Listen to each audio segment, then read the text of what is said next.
ইরানের পারমাণবিক স্থাপনার ওপর নিষেধাজ্ঞা দেওয়ার জন্য উঠে পড়ে লেগেছে পশ্চিমা দেশগুলো। জানা গেছে কয়েকদিনের ভেতর আসতে পারে নিষেধাজ্ঞা। তাই তো জাতিসংঘের সাধারণ পরিষদে ব্যস্ত সময় পার করছেন ইরানের পররাষ্ট্রমন্ত্রী আব্বাস আরাগচি। জার্মানি, ফ্রান্স, যুক্তরাজ্যকে নিয়ে গঠিত ৩ দেশের জোট E3-র কাছে তিনি জানতে চেয়েছেন কবে আসবে সেই নিষেধাজ্ঞা। তবে দেশটির সর্বোচ্চ ধর্মীয় নেতা আয়াতুল্লাহ খামেনি অবশ্য বেশ জোর গলায় বলেছেন কোনো আলোচনায় বসবেন না। এই কারণে মার্কিন প্রেসিডেন্ট ও খামেনির মধ্যে এক অঘোষিত ঠান্ডা যুদ্ধ চলছে।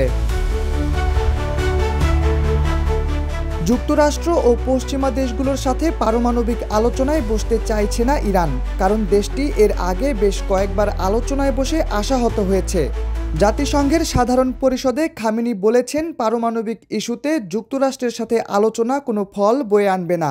তিনি মনে করেন যুক্তরাষ্ট্র যেভাবে ইরানের পারমাণবিক কর্মসূচি বন্ধ করতে চাইছে এটি মূলত কোনো আলোচনা নয়, এটি এক প্রকার আদেশ।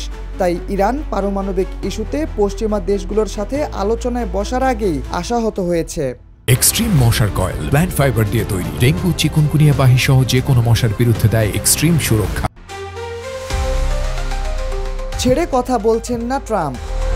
মধ্যপ্রাচ্য ইস্যুতে যেন তার কাছে কোনো ছাড় নেই। তিনি ইরানের পারমাণবিক কর্মসূচিকে এখনও সন্ত্রাসবাদী বলে আখ্যায়িত করছেন। জাতিসংঘের সাধারণ পরিষদের ভাষণে তিনি বলেছেন ইরানকে কখনো পারমাণবিক শক্তির অধিকারী হতে দেওয়া যাবে না। ট্রাম্পের সাথে যেন পশ্চিমা বিশ্বের সুর আরও তীক্ষ্ণ। ইউরোপীয় ইউনিয়নের দেশগুলো জানিয়েছে ইরান যুক্তরাষ্ট্রের সাথে আলোচনায় বসলে পশ্চিমা দেশগুলো ইরানের পারমাণবিক স্থাপনায় প্রবেশের অধিকার পাবে। ফলে ইরান 400 কেজির বেশি মাত্রার ইউরেনিয়াম ব্যবহার করেছে কিনা তার একটি হদিস পাওয়া যাবে। তারা আলোচনায় বসলেই কেবল পশ্চিমা নিষেধাজ্ঞা থেকে রেহাই পাবে। এদিকে বিশেষজ্ঞরা বলছেন পারমাণবিক ইস্যুতে ইরান ও যুক্তরাষ্ট্রের উত্তেজনা যেভাবে বাড়ছে তাতে দিন যত যাচ্ছে দুই দেশ কেবল শান্তি থেকে দূরে সরে যাচ্ছে।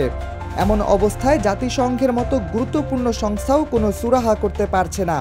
যেখানে ইরান চাইছে একটি সুষ্ঠু আলোচনা, সেখানে যুক্তরাষ্ট্র দেখাচ্ছে আগ্রাসী মনোভাব। এমন অবস্থায় দুই দেশের মাঝে এক চাপা উত্তেজনা কাজ করছে।